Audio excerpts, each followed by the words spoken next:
with the back pair in B slot. Again, we talked about the drill, bit of a misunderstanding. The ideal way to do this is with you all standing on the net each time. Shake, shake, shake, ready, set, go into whatever the first point is. But if you don't want to do that for whatever reason, that's fine. You could just use the M, but as I said, make sure you key out the end of the block. Alright, so we're looking at B slot 22s.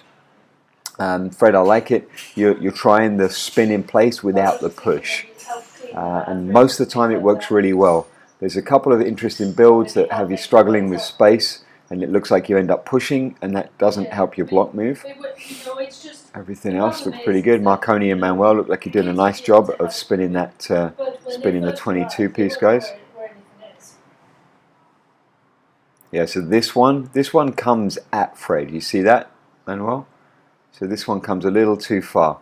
In free fall, I would say you go to the right move.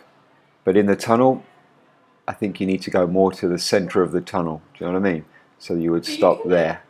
Even though it's going to create a little bit of extra movement, if you go to the correct place for free fall, it just pushes Fred up against, and he's now pushing away just to try and get some space. And that slows your move down, Fred. That's where you get hit by Marconi. What does she do?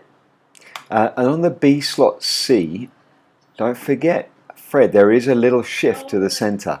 It's not just a turn in place.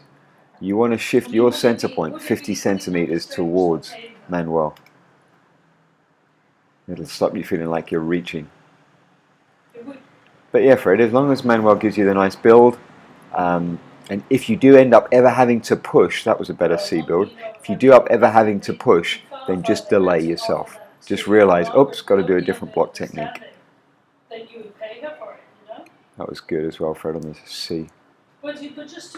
But for now, as long as we're getting good builds, Fred, I really like it that you're turning in place.